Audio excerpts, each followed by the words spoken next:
देखिए आज के वीडियो में बात करते हैं ओम के नियम की। आपने ओम के नियम को 10th क्लास में भी पढ़ा होगा और 11th में भी है। यहाँ हम ओम का नियम लेंगे, उसके बाद उसको डिड्यूस करके लाएंगे, उसको प्रूव करके लाएंगे कि ओम के नियम को बेसिकली कैसे प्रूव करके लाया जाता है।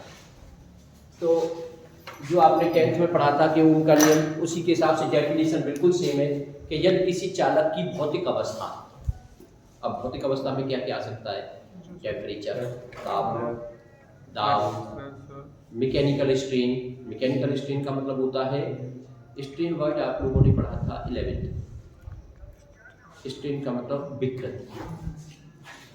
विकृति का मतलब होता था, अगर आप लंबाई में बात कर रहे हैं तो लंबाई में परिवर्तन बटे प्रारंभिक लंबाई, आयतन की बात कर रहे हैं तो आयतन में परिवर्तन बटे प्रारंभिक आयतन, आकार की बात कर रहे हैं तो आकार में परिवर्तन बटे प्रारंभिक आकार, इस तरह से।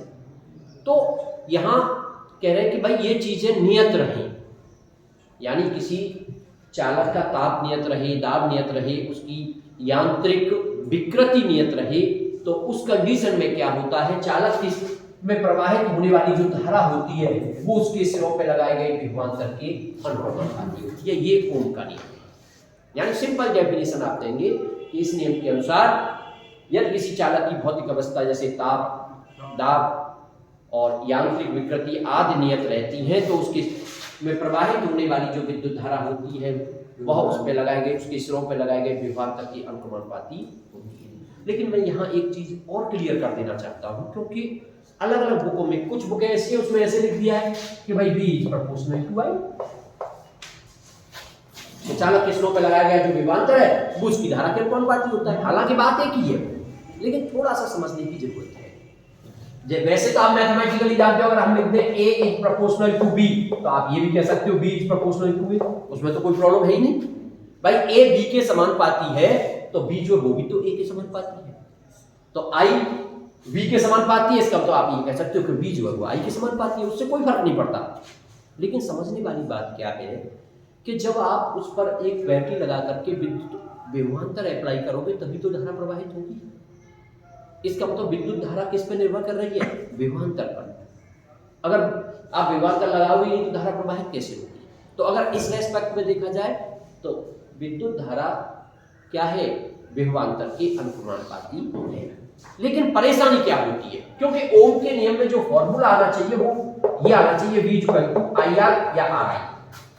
फॉर्मूला ये लाना है आपको, चाहे आप कुछ लेके चलो। अब गलती कहां होती है स्टूडेंट से, अगर मान लो उसने लिख दिया I is proportional to B, लेकिन उसकी तो आदत क्या है कि प्रोपोर्शनल का साइन हटाओ और कांस्टेंट लगा दो। भाई ये तरीके ये होता है। इसका मतलब अगर उसने यहीं से इसको किया तो तुरंत वो क्या कर देगा, I is equal to RB,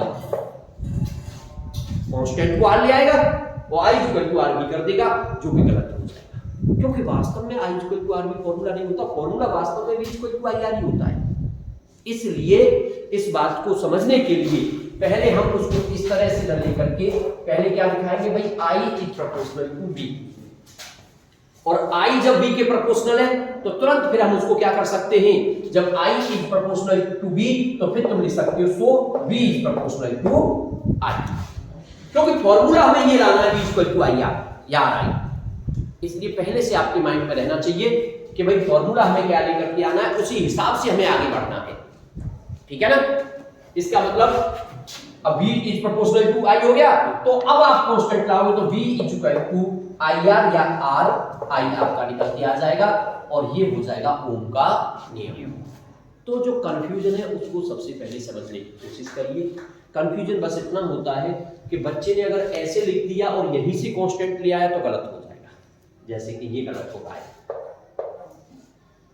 तो पहले अगर आप लिख रहे हो I is proportional to B तो उसको सही करके फिर लिख दो अगली लाइन में V is proportional to I, और बाद में V is equal to RI या V is equal to IR।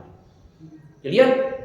आप कहेंगे सर ऐसे क्यों नहीं कर सकते, कर ऐसे नहीं सकते हो, लेकिन फिर उसको R नाम मत देना, फिर कोई अनदर कांस्टेंट नाम दे देना KB, और फिर बाद में K को लिख देना let K is equal to 1/R, तो फिर आपका वो सही तरीके से हो जाएगा, क्योंकि ओवरऑल फॉर्मूला ये आना चाहिए V इक्वल टू RI या IR।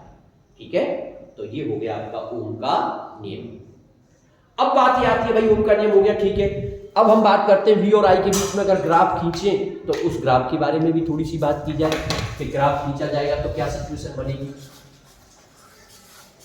तो वी और आई के बीच में यहां भी स्टूडेंटों को कंफ्यूजन होता है, उस कंफ्यूजन को भी समझना है इसमें। देखिए वी और आई के बीच में ग्राफ का कंफ्यूजन क्या है उसको थोड़ा सा ध्यान देना। मान लीजिए आपने इस एक्सिस पे ले लिया करंट और इस एक्सिस पे ले लिया वोल्टेज, और वी और आई के बीच में अब आप ग्राफ ड्रॉ कर रहे हैं।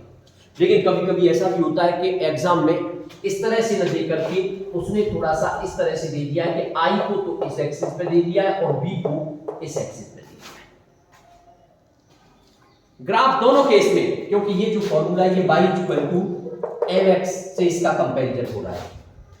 y इक्वल टू mx से कंपैरिजन अगर सीधे सीधे करोगे तो उस केस में तो आपको दिख रहा है कि b जो है वो किस एक्सिस पे लेना है, y एक्सिस पर, और x जो है वो किस एक्सिस पे लेना है, i, यानी x एक्सिस पे i लेना है और y एक्सिस पे b लेना है। इसका मतलब ये वाली बात हो गई। और अब ये जो इक्वेशन होता है ये मूल बिंदु से जाने वाली रेखा का समीकरण है, तो हमारा जो ग्राफ आएगा वो ऐसे करके आपका आ जाएगा। ये हो गया आपका ग्राफ। अब ग्राफ हो गया, इसमें बात आ जाती है स्लोप की कि स्लोप बताइए। स्लोप का मतलब होता है tan थीटा। तो यहां अगर आप स्लोप निकालोगे इसका, ये मान लीजिए एंगल थीटा है, यहां से अगर एक परपेंडिकुलर लाइन खींचोगे तो इस चीज को तो कहोगे v और इसको कहोगे i, तो स्लोप इक्वल टू हो जाएगा tan थीटा। और tan थीटा को ग्राफ से निकालोगे तो ये आ जाएगा v अपॉन i। और वास्तव में यहां से देखें कि v equal to r i, तो यहां से v upon i equal to क्या हो जाता है, r। v upon i equal to r, जहां r को आप कहते हो r उस चालक का प्रतिरोध है, यानी r एक नियतांक है, लेकिन नियतांक है क्या, उस चालक का प्रतिरोध है। और अगर इस ग्राफ में इसको देखोगे slope equal to tan theta equal to v upon i, और v अपॉन i की वैल्यू किसके बराबर होती है, r के। इसका मतलब इक्वल टू में r। तो आप एक ये चीज भी समझ जाओगे कि अगर हम v और i के बीच ग्राफ खींचेंगे तो ग्राफ तो स्ट्रेट लाइन आएगा, साथ ही साथ उस ग्राफ का जो ढाल होगा, उस ग्राफ का जो स्लोप होगा, वो उस चालक के प्रतिरोध को प्रदर्शित करेगा। बात समझ में आ गई कि नहीं, चालक के प्रतिरोध को प्रदर्शित करेगा। लेकिन ये गलती इस वाले केस में मत कर देना, क्योंकि i और v के बीच में ग्राफ खींचोगे, ग्राफ वो भी आपका मूल बिंदु से जाने वाली ऐसे करके दिखाएगी। और यहां पर अगर आप इस एंगल को थीटा लेकर के अब स्लोप निकालने की बात करोगे तो ये तो i है और ये v है, तो यहां पर स्लोप क्या हो जाएगा, slope equal to tan theta. और tan थीटा की वैल्यू निकालोगे तो यहां पे आएगी i अपॉन v। लेकिन i अपॉन v को r नहीं कह सकते, i अपॉन v को अगर लोगे तो उल्टा करने पे ये वैल्यू हो जाएगी 1 अपॉन r, यानी ये प्रतिरोध का व्युत्क्रम होगा, ये 1 अपॉन r होगा। तो आप अच्छी तरह से ध्यान रखेंगे। कभी कभी क्या होता है, ये ग्राफ बना दिया और कहा जाए मल्टीपल चॉइस में कि इसका स्लोप क्या होगा, और फिर ऑप्शन में दे दिया प्रतिरोध, दूसरे में कुछ और, एक में दे दिया प्रतिरोध का व्युत्क्रम। तो वास्तव में इस केस में क्या होगा, प्रतिरोध का व्युत्क्रम। और अगर इसको दे रहा है तो वास्तव में उसका जो ढाल होगा, उसका जो स्लोप होगा, वो क्या होगा, प्रतिरोध होगा। बात समझ आ गई कि नहीं। तो चलिए अब थोड़ा सा ध्यान देते हैं कि भाई v upon i equal to r हो गया ओम के नियम में, यानी किसी चालक के सिरों पर लगाया गया जो विभवांतर था और उसमें प्रवाहित होने वाली जो धारा थी, उनका जो अनुपात है वो एक नियतांक है। कभी कभी ओम के नियम को लोग ऐसे भी परिभाषित कर सकते हैं कि किसी चालक के सिरों पर लगाए गए विभवांतर और उसमें प्रवाहित होने वाली धारा के अनुपात एक नियतांक होता है, इसी को हम ओम का नियम कहते हैं, क्योंकि ये भी तो वहीं से आया है। अब ये जो नियतांक आया r, इसको बोलते हैं प्रतिरोध। तो अब हमें इस प्रतिरोध को डिटेल में समझना होगा, लेकिन प्रतिरोध को डिटेल में समझने से पहले मैं बात करता हूं ओम के नियम की डिडक्शन की, यानी हम ओम के नियम को प्रूफ करके लाना चाहते हैं, उसको डिड्यूस करके लाना चाहते हैं। तो उसको थोड़ा सा आप ध्यान दीजिए कि उसे प्रूफ कैसे करेंगे ओम के नियम।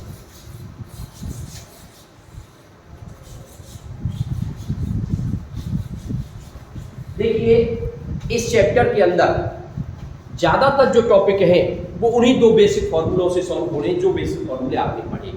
एक तो ड्रिफ्ट वेलोसिटी का फॉर्मूला और दूसरा करंट और ड्रिफ्ट वेलोसिटी के बीच में जो रिलेशन है वो वाला फॉर्मूला। इसका मतलब अब हम ओम के नियम को प्रूव करना चाहते हैं, उसको डिड्यूस करके लाना चाहते हैं। तो इसके लिए आप क्या शुरुआत करोगे, ओम के नियम के लिए उसका निगमन करके लाना चाहते हो तो आप शुरू में लिख दोगे V होता है, हम जानते हैं कि विद्युत धारा I NEA/VD, ये रिलेशन है विद्युत धारा का और अनुगमन वेग का, और साथ ही साथ अनुगमन वेग VD बराबर क्या होता है, EE/m × टाउ। जितनी भी चीजें सॉल्व होनी है वो इन दोनों फॉर्मूलों से सॉल्व होनी है। इसका मतलब आप ओम के नियम को सॉल्व करके लाना चाहते हो, और ओम का नियम है V/I = नियतांक, और ये जो नियतांक आएगा उसको आप R कहते हो, प्रतिरोध कहते हो, वो एक अलग बात है। इसका मतलब कुल मिलाकर के आपका जो टारगेट है वो V/I को लाने का टारगेट है। अब V/I = NEA/VD, I तो चलो है, अभी हमारे पास V नहीं दिख रहा। चलिए एक काम करते हैं, यहाँ से VD की वैल्यू जहाँ पुट करते हैं तो I = हो जाएगा NEA, और VD की जगह पे आपने रख दिया EE/m × टाउ। और थोड़ा सा सॉल्व कर लो तो I = NE और E, NE² टाउ/m और इनटू E, ये हो गया। मैं बार बार आपको बता रहा था जब मैंने ये फॉर्मूले ड्राइव कराई थी कि अगर इस तरह से ये हमारा कोई चालक होता है, ये हमारा चालक था एक, जिसका क्रॉस सेक्शनल एरिया A और लेंथ उसकी L थी, और उसके स्लो पर एक बैटरी लगा दी थी, बैटरी की वोल्टेज V थी, तो यहाँ पर प्लस माइनस तो ये जो विद्युत क्षेत्र होता था E, विद्युत क्षेत्र E का हम फॉर्मूला लेते थे V/L। भले वहां हमें जरूरत नहीं थी, फिर भी मैं बार बार उसको लिख करके चल रहा था कि जब भी तुम्हें विद्युत क्षेत्र को विभवांतर में बदलना होगा तो आपका ये फॉर्मूला काम करेगा यहाँ पे, E = V/L, क्योंकि हमारा टारगेट है V/I लाने का। और अब जो हम लेके चल रहे फॉर्मूले उसमें I तो है लेकिन V नहीं दिख रहा। भाई V/I तो तभी आएगा ना जब V होना चाहिए पहले, अब V नहीं है लेकिन E दिख रहा है। इसका मतलब E को V में कन्वर्ट करने का हमारे पास फॉर्मूला है, E = V/L।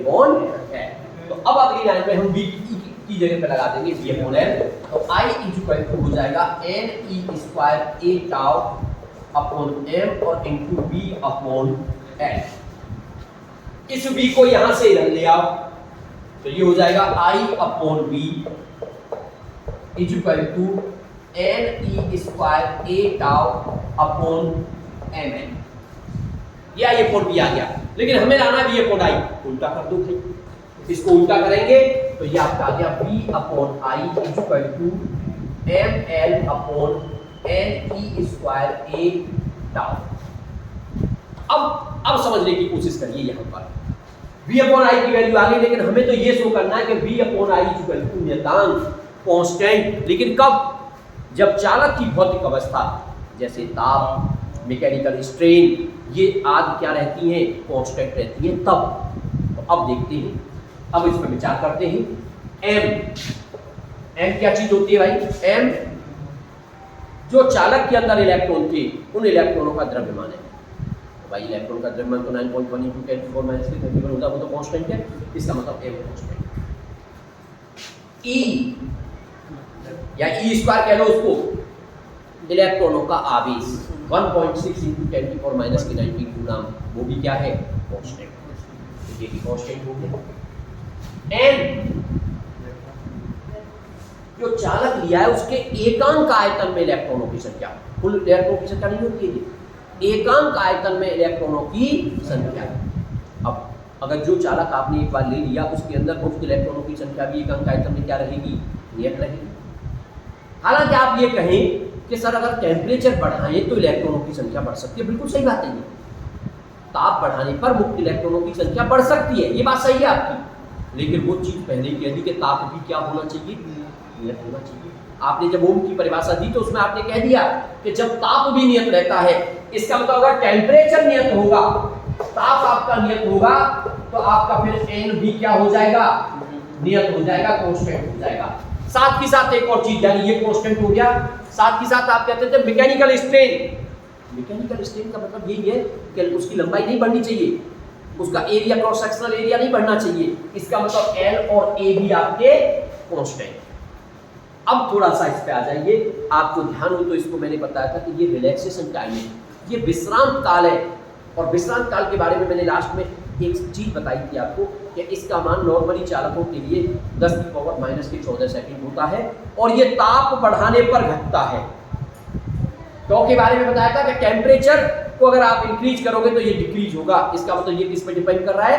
टेम्परेचर पर। लेकिन टेम्परेचर को तुमने क्या कर रखा है? नियत कर रखा है। इसका मतलब टॉ की वैल्यू भी क्या होगी? नियत होगी। तो टेम्परेचर नियत होने की वजह से टॉ भी आपका नियत हो गया। तो कुल मिलाकर के आपने क्या कह दिया कि अगर चालक की भौतिक अवस्था जैसे टेम्परेचर, मैकेनिकल स्ट्रेन अगर नियत रहेंगी तो ये सारे फंक्शन क्या रहेंगे? नियत रहेंगे, कांस्टेंट रहेंगे। इसलिए आप कह सकते हो V/I = नियतांक। और ये हमारा क्या है? ओम का नियम है। और ये जो नियतांक था इसको चालक का प्रतिरोध कहते थे। तो आपने एक फॉर्मूला और सीख लिया यहीं से नया कि भाई प्रतिरोध के लिए बेसिक फॉर्मूला हमारे पास आ गया निकल के, क्योंकि इस कांस्टेंट को ही प्रतिरोध कहते हैं। तो प्रतिरोध R का फॉर्मूला हो गया mL/Ne²A अब जब भी तुम्हें R की जरूरत पड़ जाएगी तो उसका बेसिक ये वाला फॉर्मूला काम करेगा कि R = mL/Ne²A। तो इस तरह से आप ओम के नियम को समझ सकते हो। ओम के नियम को प्रूव करना, उसको डिड्यूस करके लाना, निगमन करके लाने वाली बात को आप समझ सकते हो। क्लियर? और उसी में तुमने प्रतिरोध का जो बेसिक कॉन्सेप्ट निकल करके आ गया, उसका जो फॉर्मूला निकल के आ गया mL/Ne², उस चीज को समझ सकते हो।